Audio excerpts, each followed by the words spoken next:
Question number 6. This question is about carbon dioxide. Carbon dioxide is soluble in water and form an acidic solution. 6.1 is an A1 question, and this question is from the topic of pH scale and neutralization. Which ion makes the solution acidic? So the student must know the ion which is going to make acidic is hydrogen ion or H+. Let's see the model answer. Hydrogen ion in a solution makes a solution acidic. So the hydrogen ion in the solution makes the solution acidic. Whereas for alkaline solution we have OH negative. 6.2 is an AO1 question, and this question is again from pH scale and neutralization. Name an indicator that could be used to test if the solution is acidic. Give the result of the test. So the indicator we will use, that is universal indicator. And when we use the universal indicator, we can see the color of the indicator changes from green to red. Or the student can write it green to orange or yellow color.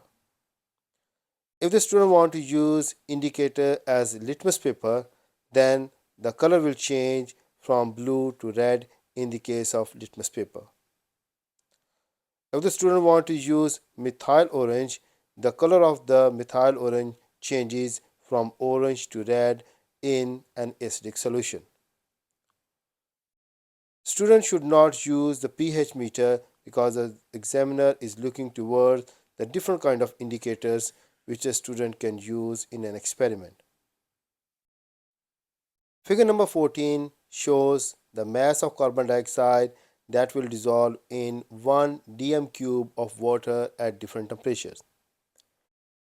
The mass of carbon dioxide in grams dissolved in 1 dm cube of water is along y-axis, whereas the temperature of water is along x-axis. We can see here as the temperature is increasing, the graph is going down. It means that solubility of carbon dioxide is decreasing.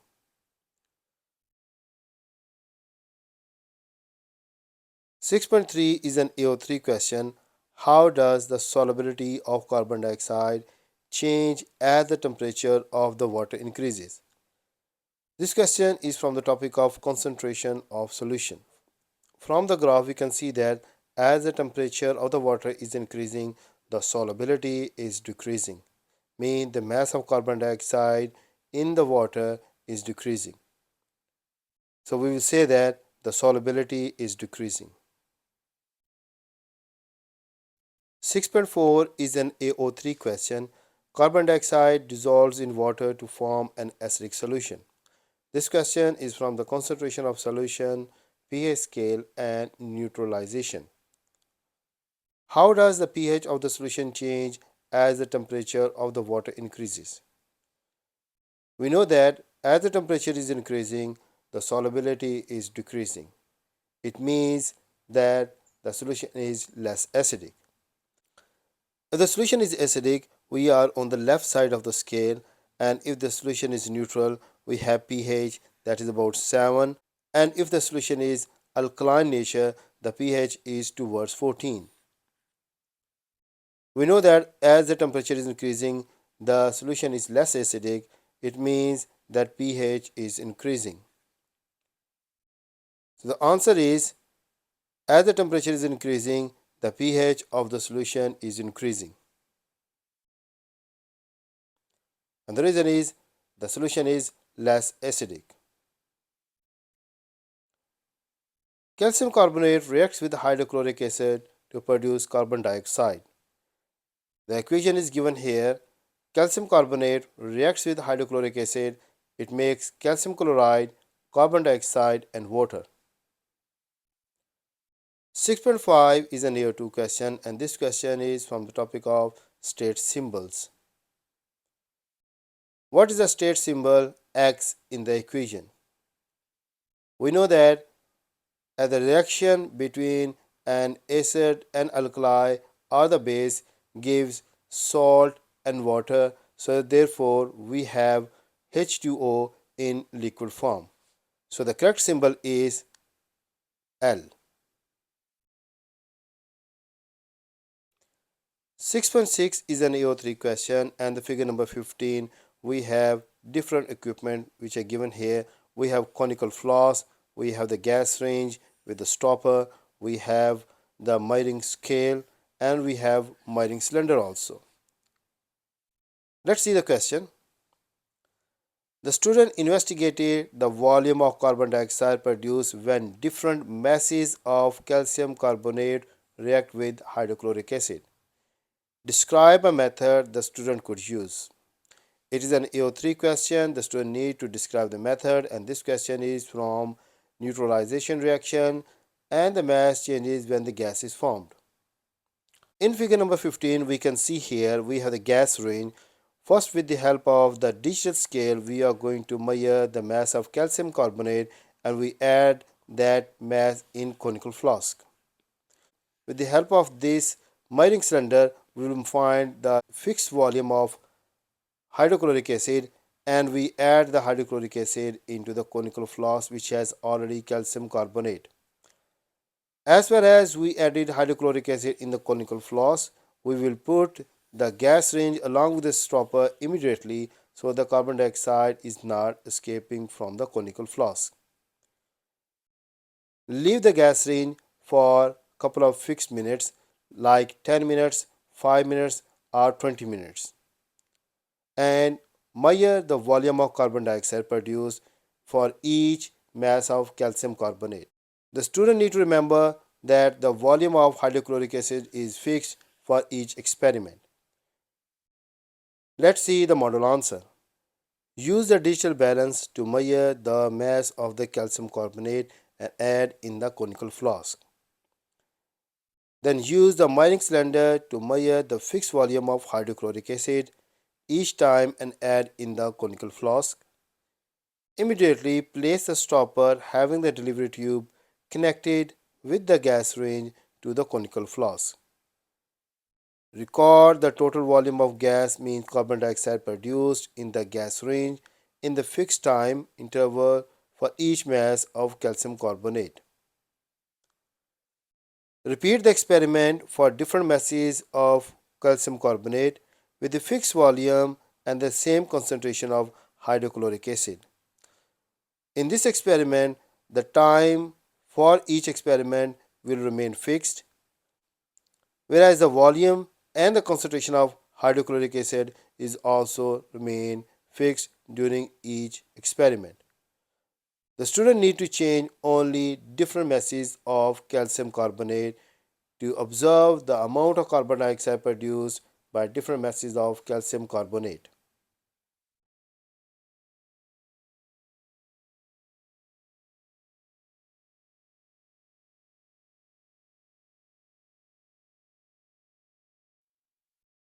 Question number 7. Lithium hydroxide reacts with sulfuric acid to produce lithium sulfate. The equation is given here. Lithium hydroxide reacts with sulfuric acid, forms lithium sulfate, which is a salt, and water. Along with that, we can get heat which is going into the surrounding.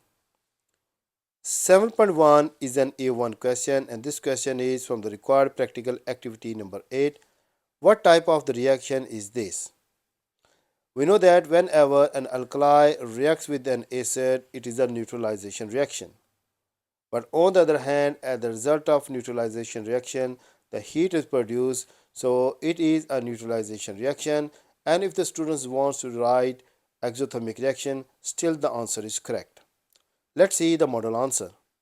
So it is a neutralization reaction, and the student can write as exothermic reaction. 7.2 is an AO2 question. Calculate the relative formula mass of sulfuric acid. Whereas relative atomic mass of hydrogen is given, oxygen is given, and sulfur is also given. We need to form the relative formula mass of the sulfuric acid. Let's see the model answer. And this question is from the relative formula mass. MR of sulfuric acid, that is, we have 2 hydrogen, 2 times the mass of 1 hydrogen, plus sulfur is only 1 We have one atom of sulfur, so it is 32 only, whereas we have 4 oxygen, 4 times the relative atomic mass of one oxygen. So we have 2 plus 32, 4 times 16 as 64. When we add them with the help of the calculator, we can find the relative formula mass of sulfuric acid is 98. 7.3 is an AO2 question, and this question is from the concept of relative formula mass. Calculate the percentage by mass of oxygen in lithium sulfate Li2SO4. Whereas relative formula mass of lithium sulfate is already given, we don't need to calculate, that is 110. We need to find the percentage mass of oxygen in lithium sulfate. We know that there are 4 oxygen in lithium sulfate. We have to give our answer up to 2 significant figures also. Let's see the model answer. There are 4 oxygen which we can see in our formula, and the mass of each oxygen is 16. So we can find the relative formula mass or relative atomic mass of 4 oxygen, that is 4 times 16, that is 64. To find the percentage of oxygen in lithium sulfate, we need to find how much oxygen is there by mass, that is 64. What is the total mass or total MR of lithium sulfate, that is 110 times by 100. So we can see here in lithium sulfate, oxygen is contributing 58.18% by mass. But the question is, we need to find our answer up to 2 significant figure. So we have to go first to a significant figure, that is 5 and 8. By rounding it, we will get the answer as 58% by mass of oxygen. 7.4 is an AO2 question, and this question is from the concentration of solution. A solution of lithium sulfate contains 0.3 gram of lithium sulfate in 25 cm cube of solution. Calculate the concentration of lithium sulfate in gram per dm cube. So it is centimeter cube. We need to convert centimeter cube into decimeter cube. The given is 25 centimeter cube of solution. We divide it by 1000 to convert centimeter cube into decimeter cube, because 1 decimeter cube is equal to 1000 centimeter cube. So volume is 25 divided by 1000, and it becomes 0.025 dm cube. The given mass of lithium sulfate is 0.30 gram. We need to find the concentration of lithium sulfate. We have the formula that concentration is mass per volume. The mass is already given 0.3, and we already changed 25 centimeter cube into 0.025 decimeter cube. We will substitute these values in the required places, and by using the calculator, the concentration answer is 4 gram per dm cube.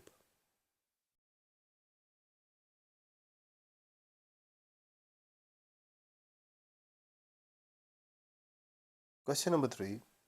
Sodium is in group 1 of the periodic table. Sodium reacts with oxygen to produce sodium oxide. 3.1 is an AO2 question. Balance the following equation of the reaction. This question is from the topic of metal oxides, group 1 elements, atom, elements, compounds, conservation of mass, and balancing equation.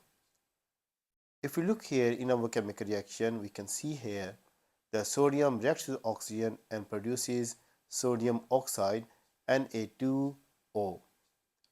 To balance this thing, we need to balance oxygen first. It is going to make our reaction easy to balance. So if we need to balance oxygen, we can see from our chemical reaction, there are 2 oxygen on the left side, but there is only 1 oxygen on the right side of the chemical reaction. To balance oxygen, we need to put a number in front of the compound on the right side of the equation, As there are two oxygen on the left side, there is one oxygen on the right side. We need to put a number to balance on the right side. Therefore, we will use number 2 in front of the compound. Sometimes the students make a mistake. They try to put 2 here or 2 here, which is a wrong way of balancing. After balancing on the right side, we have to check our equation again. There are two oxygen on the left side and there are two oxygen on the right side. This 2 belongs to sodium also. So we can see here there are 2 sodium and 2 sodium, 4 sodium on the right side of the equation, but there is 1 sodium on the left side of the equation. Therefore, we need to balance sodium also. As there are 4 sodium on the right side, we need to balance sodium. Therefore, we will put 4 in front of sodium to balance sodium. Let's see the equation again. There are 4 sodium on the left side. There are 2 times 2, 4 sodium on the right side. There are 2 oxygen on the left side. So therefore, this 2 belongs to oxygen also. There are 2 oxygen on the right side. Therefore, the whole equation is balanced. 3.2 is an AO1 question. It is knowledge based question, and this question is from the topic of electronic structure, metals and non-metals, group 1 elements and ionic bonding. Explain what happens to sodium atoms and to the oxygen atoms when sodium reacts with the oxygen to produce sodium oxide Na2O. Answer in terms of electrons. We know that sodium belongs to group number 1 element, therefore it has 1 electron in its outermost shell. So there are 11 electrons, 2 in the first shell, 8 in the second shell and 1 in the third shell. So sodium has 1 electron in the last shell, whereas oxygen belongs to group number 6. So it has 2 electrons in the first shell, 6 in the second shell, so it has shortage of 2 electrons. This sodium will lose 1 electron to this oxygen and gains +1 charge. On the other hand, after gaining the electron from the sodium, the number of electrons are 7, 1, 2, 3, 4, 5, 6 and 7. As it has shortage of 1 electron, another sodium will lose the electron to oxygen and it also gains +1 charge, and oxygen ion gains 1 more negative charge. Therefore, altogether it has 2 minus. If we see here, sodium loses the electron and become a positive ion. Oxygen gains the electron and it becomes negative ion. So losing of the electron and gaining of the electron is to complete the outermost shells and look like noble gases. In noble gases, the outermost shells are completed. Let's see the model answer. One sodium atom loses 1 electron from its outermost shell and becomes sodium ion Na+. Whereas oxygen gains 2 electrons from 2 sodium atoms. One is shown here and other is shown here in the figure, in which sodium atom they lose electron to oxygen and each one is gaining +1 charge. As oxygen gains 2 electrons from each sodium, therefore we can see here it got 2 negative charge. So therefore we can see here the oxygen becomes an oxygen ion after gaining the electrons and become O2 minus. Sodium loses an electron from its outermost shell and oxygen gains the electrons in its outermost shell to complete their shells by making ions. 3.3 is an AO1 question, and this question is again from the topic of group 1 elements and their properties.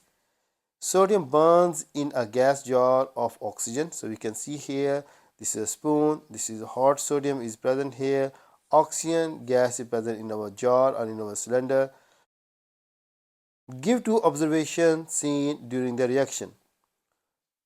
We know that sodium is at very high temperature, oxygen is present, therefore sodium reacts with the oxygen at very high temperature. As the result of the reaction, we can see the yellow or orange flame and the white color smoke. We can also see that the molten sodium is present in the spoon due to very high temperature. Let's see the model answer. We will see the yellow or the orange flame, white smoke, or the molten sodium in the spoon. 3.4 is an AO1 question. Describe two differences in the observation if potassium is used instead of sodium. This topic is again from the topic of group 1 elements and their properties. We know that sodium and potassium both are in group number 1, and potassium is more reactive than sodium. Therefore, the reaction will take place in the same operators in the same condition. The reaction will be very vigorous. When the potassium reacts with the oxygen in the apparatus, we will see the lilac flame color, and the reaction is very vigorous as compared to sodium. The reaction is very fast and potassium burns very quickly because potassium is in group number 1 element and it is more reactive than sodium, and the reactivity series increases in group number 1 as we are going down in group 1 of the periodic table. Let's see the model answer. When potassium reacts with the oxygen, it gives the lilac flame color and the reaction is more vigorous. Vigorous means the reaction is very fast. And the reason behind it is potassium is below sodium in group 1 and the reactivity increases on going down in group 1. Therefore, the reaction is very vigorous or fast as compared to the reaction of the sodium with the oxygen.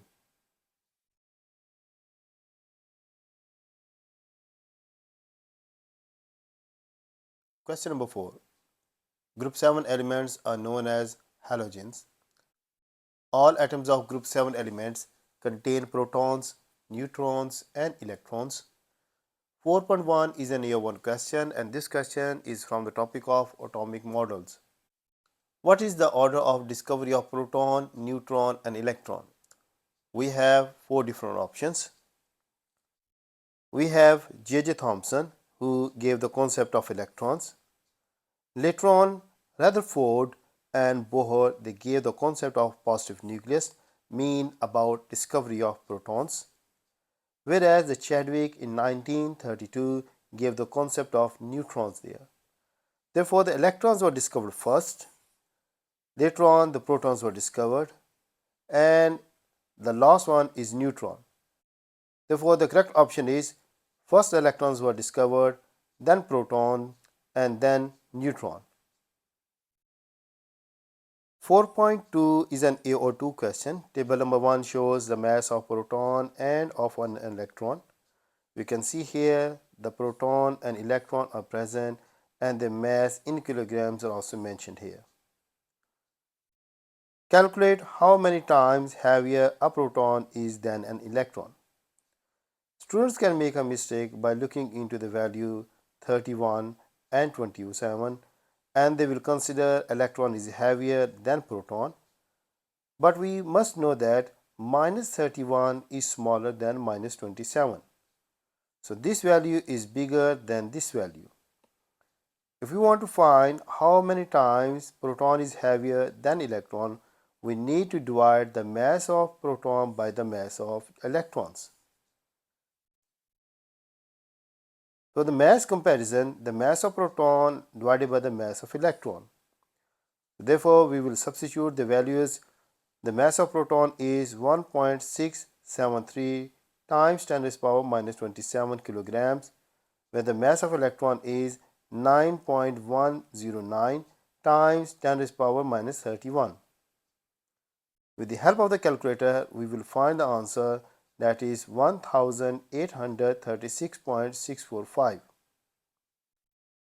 which is approximately equal to 1837. So the proton is 1837 times heavier than an electron. A bromine atom can be represented by Br 3581. 35 is atomic number and 81 is mass number. Atomic number means number of protons, whereas mass number means number of protons and number of neutrons in the nucleus. 4.3 is an AO2 question. What is the number of neutrons in this bromine atom? This question is from the topic of size and the mass of atoms. If we want to find the number of neutrons, we need to subtract atomic number from the mass number. We will get the number of neutrons. We can see the mass number is 81 and the atomic number is 35. If we subtract them, we will get the answer, that is 46 neutrons are present in the nucleus of bromine atom.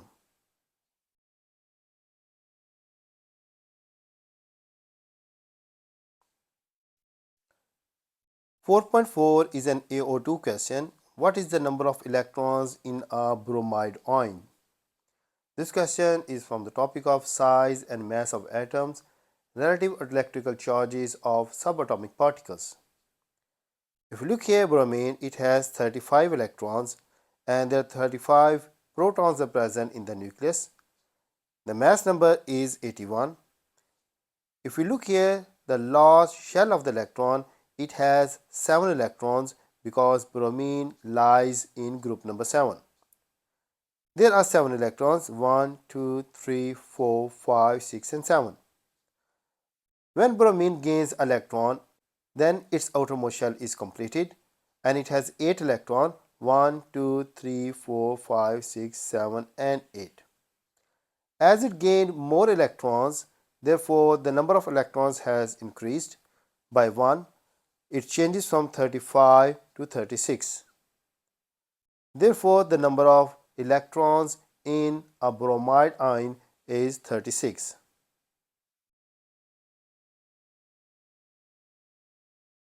Four point five is an AO2 question. Chlorine has 2 isotopes.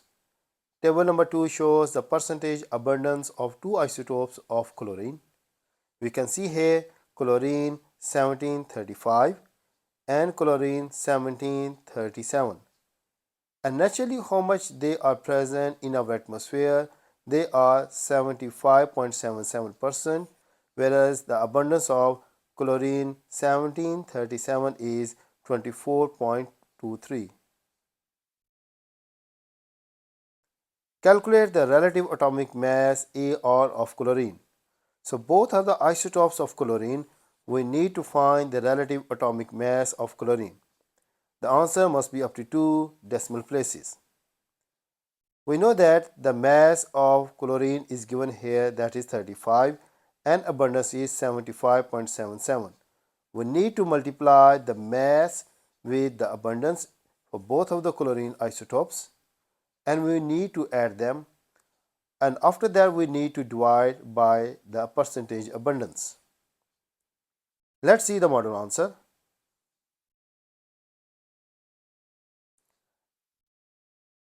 The mass of this chlorine is multiplied with the abundance, 35 times 75.77. The mass of this chlorine is multiplied with the abundance, 37 times 24.23. We need to add both of these values and we need to divide by the relative abundance. The relative abundance for this one is 75.77 plus 24.23. When we add the values by using the calculator, the answer is 35.4846. The demand of the question is up to 2 decimal places, therefore we have 35.48. So the relative atomic mass up to 2 decimal places is 35.48. 4.6 is an AO1 question. Figure number 4 shows the outer shells in one molecule of chlorine, Cl2. Complete the dot and cross diagram to show the electrons in the outermost shells. This question is from the topic of group 7 elements, chemical bonds and covalent bonding. We know that chlorine belongs to group number 7, so the electronic configuration is given here. There are 17 electrons, 2 in the first shell, 8 in the second shell and 7 in the outermost shell. Therefore, we have drawn the dot and cross diagram of chlorine with the outermost shell and we mentioned 7 electrons, 1, 2, 3, 4, 5, 6 and 7. If another chlorine is coming there, so that chlorine has also 7 electrons in the outermost shell. Both are chlorine, therefore no one will lose electron or no one will gain the electron, therefore they will share the electrons with each other. If we see here, each one is bringing one electron. As a result of that, they will share the electron and we need to count the number of electrons after sharing. We know this chlorine has 7 electrons, 1, 2, 3, 4, 5, 6, 7, and 1 is coming by this chlorine as a result of sharing. Similarly, the number of electrons for this chlorine is 1, 2, 3, 4, 5, 6, 7, and 1 for this chlorine, which is after sharing. Therefore, the number of electrons in each of the chlorine after sharing is 8. 1, 2, 3, 4, 5, 6, 7, 8. 1, 2, 3, 4, 5, 6, 7, 8. Therefore, the number of electrons after sharing is showing that chlorine molecule Cl2 is fully satisfied after sharing the electrons.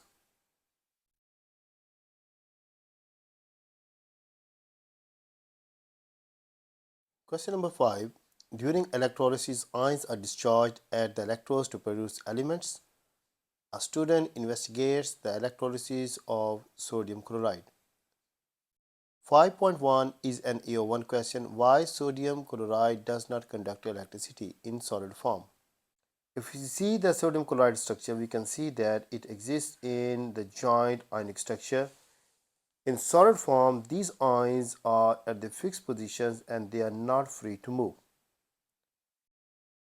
For the conduction of electricity or the electric current, the free charges are required. Let's see the model answer. In solid sodium chloride, there is no free ion. Like sodium ion and chloride ion, they are not free to move. And the flow of electric charge is called the electric current. If these charges are fixed and they are not free to move, therefore we will say that solid sodium chloride will not conduct electricity because there are no free ions are present here. 5.2 is an AO1 question. Sodium chloride can conduct electricity either in the molten form or in the aqueous solution, mean in the dissolved form. So it is already mentioned the solid sodium chloride can't conduct, but the solution of sodium chloride will conduct electricity, but we will need to give another way it can conduct electricity, that is either in molten form or the liquid form of sodium chloride. At a very high temperature, sodium chloride will melt and it dissociates into sodium ion and chloride ions. These ions are free to move and their free movement is responsible for conduction of electricity. Let's see the model answer. Sodium chloride also conducts the electricity when it is in molten form or in the liquid form. Figure number 5 shows the apparatus of electrolysis of sodium chloride solution. We can see here the solution of sodium chloride is present, and we know that a sodium chloride solution contains sodium ion, hydrogen ion, chloride ion, and hydroxide ion. 5.3 is an AO3 question, which is an application based question, and this question is from the required practical activity number 9. Suggest an element that could be used to make the inert electrode. Inert electrode means that electrode which is not taking part in the chemical reaction. We see here the electrode which is connected to the positive terminal of the battery, that is called anode, and the electrode which is connected to the negative terminal of the battery, that is called cathode. Both the electrodes are inert. It means those electrodes are not taking part in the chemical reaction. We need to suggest an element that could be used to make the inert electrodes. So the elements which can be used are graphite, although it is a non-metal, but it has free electron which can help for the conduction of electricity. Gold, silver, or platinum.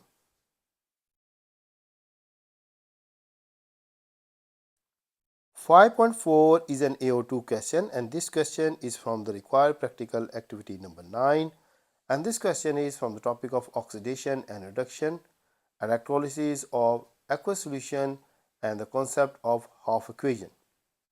Complete the half equation for the production of chlorine Cl2 at the positive electrode. If you see the figure number 5, we have 4 ions in our solution: H+, Na+, OH negative, and Cl negative. We know that chlorine is carrying negative charge. It is attracted by the positive anode. This chlorine is negative because it has taken the electron from sodium. Because sodium has lost the electron to chlorine, therefore sodium is positive and chlorine is negative.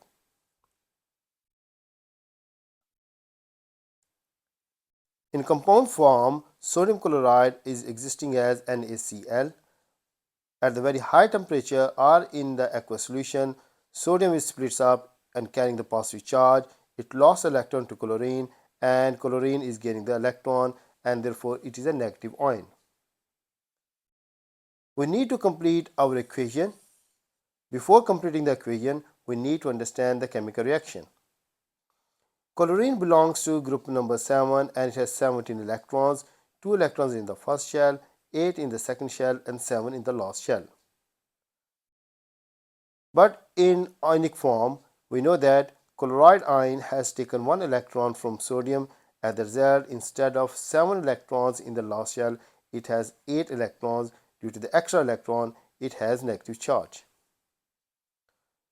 When this chloride ion goes to the positive anode, it loses the electron. Therefore, Cl negative, on going to anode, it loses the electron and becomes Cl. We know that chlorine belongs to group number 7, and all group number 7 elements always exist as diatomic molecule form. Diatomic means that it will live at Cl2. Therefore, another chloride ion, Cl negative, will go to anode, loses 1 electron and becomes Cl. These two Cl at anode, they combine together and make Cl2. So overall in our chemical reaction, we can see here 2 chloride ions are participating. As a result, we are getting 1 Cl2 and 2 electrons are discharged. So we need to complete the reaction that 2 chloride ions,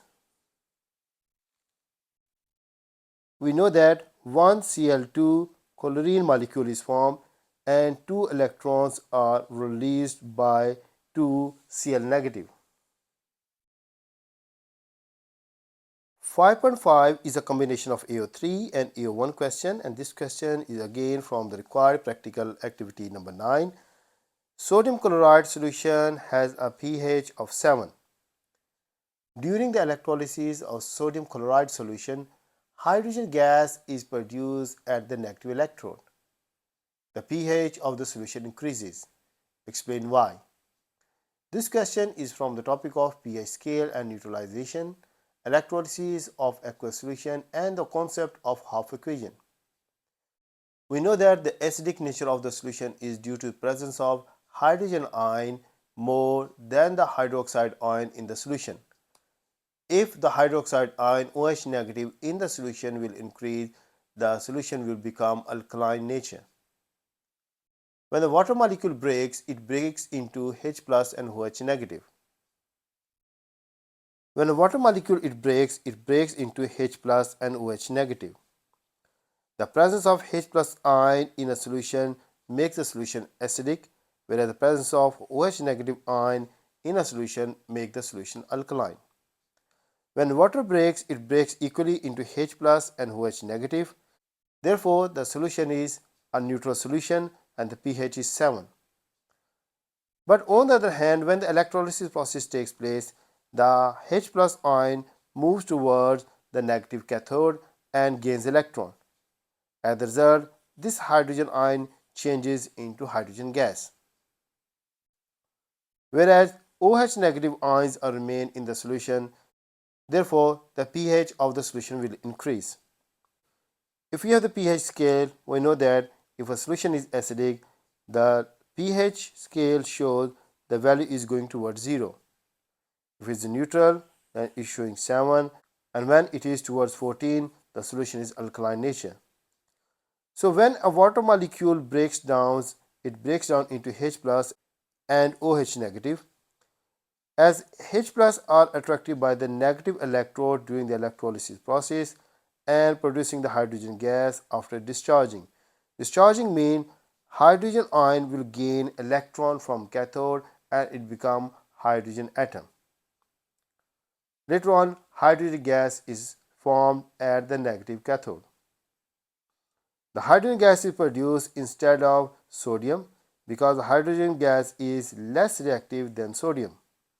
Therefore, the number of hydrogen ions in the solution will reduce and number of OH negative ions will increase as compared to H plus ion. As a result of that, the pH will start increasing from 0 towards 14.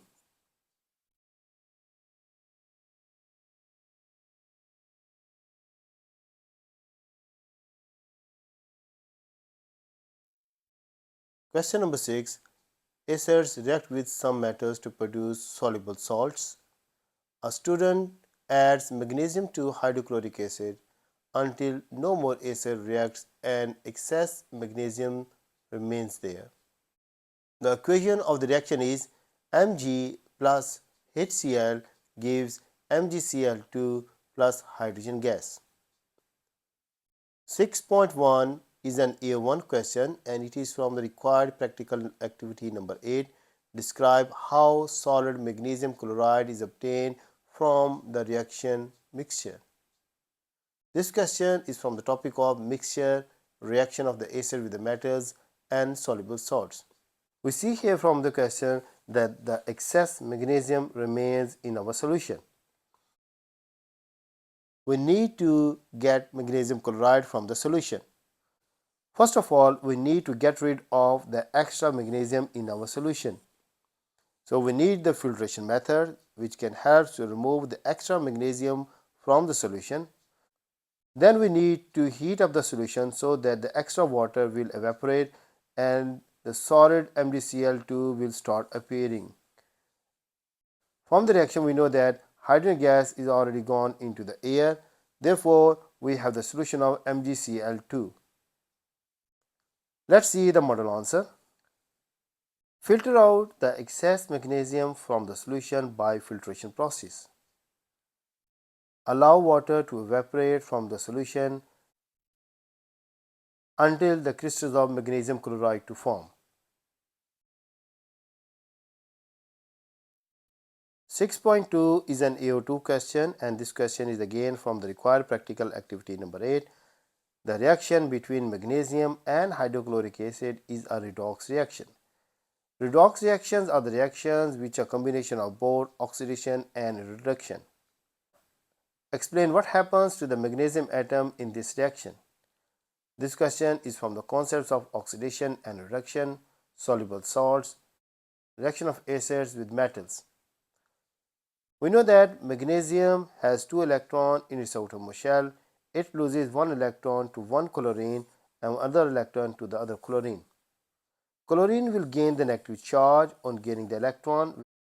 We know that oxidation is losing of electron whereas reduction is gaining of electron. Magnesium has lost electrons and chlorine has gained the electron. On losing the electron, magnesium is oxidized and chlorine is reduced. Let's see the model answer. Magnesium changes from Mg to Mg2 plus by losing the electron to chlorine. Therefore, magnesium is oxidized. Oxidation is loss of electron. Because magnesium has lost 2 electrons, therefore, we will see that the magnesium is oxidized. 6.3 is an AO2 question and this question is from the required practical activity number 8. 0.72 grams of magnesium is added to 100 cm cube of hydrochloric acid. The hydrochloric acid is in excess. Calculate the concentration of magnesium chloride MgCl2 solution produced in grams per dm cube. The relative atomic mass AR of magnesium is 24 and relative formula mass MR of magnesium chloride MgCl2 is 95. Therefore, we don't need to find these values. We can see from the question that volume is given in cm cube and the required answer is in dm cube. Therefore, we need to convert cm cube into dm cube. Let's see what is given in our question.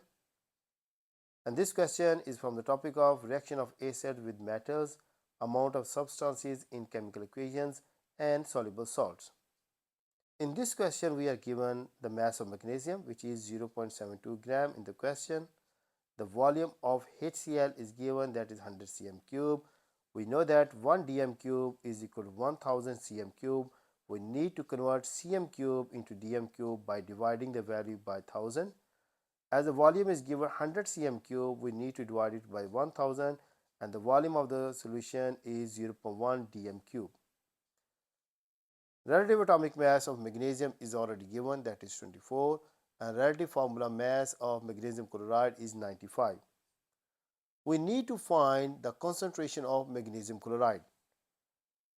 The formula for the concentration is mass of the solute means the mass of magnesium chloride over the volume of the solution. We know that the volume is 0.1 dm cube, but we don't know the mass of magnesium chloride. We will use the equation which is already given in question number 6.1, that magnesium reacts with HCl and it gives magnesium chloride and hydrogen gas. The equation is already balanced. The relation is between magnesium and magnesium chloride. The number of moles of magnesium are 1 and number of moles of magnesium chloride are also 1. So the mole ratio between them is 1:1. We need to find the mass of magnesium chloride. Therefore, we need to find the moles of magnesium chloride. So moles of magnesium is equal to mass, which is 0.72 over 24. And with the help of the calculator, we can find the number of moles of magnesium are 0.03. From this balanced equation, we know that the relation between the moles of magnesium and magnesium chloride are 1:1. Therefore, if we have the number of moles here 0.03, so we have exact number of moles, that is also 0.03. Therefore, we can say the moles of magnesium chlorides are also 0.03 moles. To find the mass of magnesium chloride, we have the formula. The mass of the magnesium chloride is equal to number of moles time by mR of magnesium chloride. Number of moles we have seen from here 0.03 and mR is 95, which is given in the question. So the mass of magnesium chloride is 2.85 grams. If we want to find the concentration of magnesium chloride, we found the mass, that is 2.85 grams, and the volume is already we found, that is 0.1 dm cube. With the help of the calculator, we can find the answer is 28.5 grams per dm cube.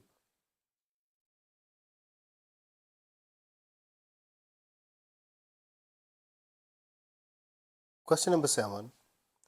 This question is about the structure and the properties. 7.1 is an AO1 question, and this question is from the topic of graphene and fullerenes.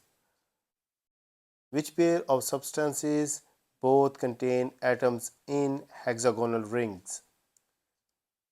Tick one box. Diamond and graphite, fullerenes and graphene, nanotube and silica. So we need the rings there. So if we mention here, we have graphene here, which has hexagonal structure, and we have fullerenes are the nanotubes. We can see the hexagonal structure here. Similarly, we can see in graphene or in graphite, we have the hexagonal structure. So hexagonal means six-sided structure. So the correct option is fullerenes and graphene. 7.2 is an AO1 question. Explain why the structure of copper allows the conduction of thermal energy. This question is from the topic of metallic bonding and metals as conductors. we need to explain that why copper allows the conduction of thermal energy. We know from the structure of copper is a metal, and the metal there are large number of free electrons are present, and these electrons are free to move within the structure.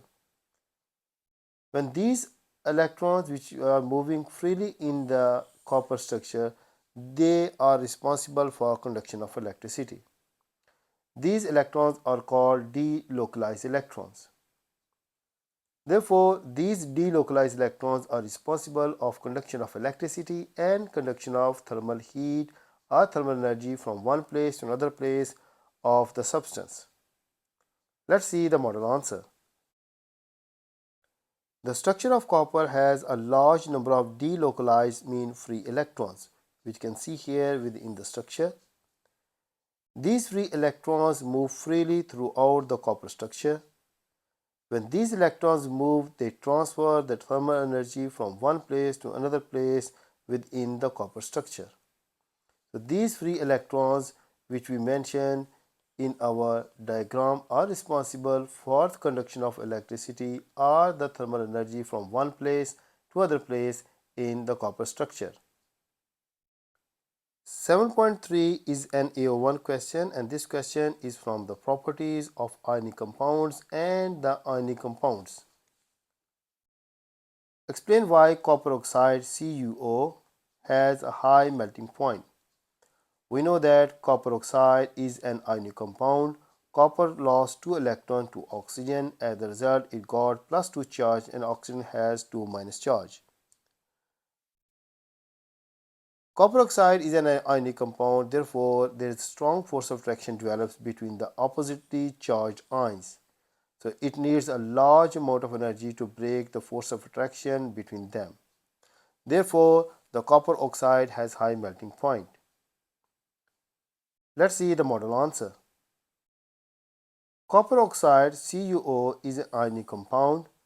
Therefore, a strong electrostatic force of attraction is present between the oppositely charged ions, mean Cu2 plus and O2 minus. Therefore, a large amount of energy is required to break these bonds, mean the ionic bond. 7.4 is an AO1 question, and this question is from the topic of covalent bonding properties of a small molecule, and this question is related to the melting point of water. We know that there is a weak intermolecular force of attraction is present between the neighboring molecules. If we give the energy to the water, so it means that energy is used to break the intermolecular forces of attraction present between the neighboring molecules. Some students they write the word on the giving the heat we are breaking the covalent bond. The covalent bond is very strong. The amount of the energy which is used is to break the intermolecular forces.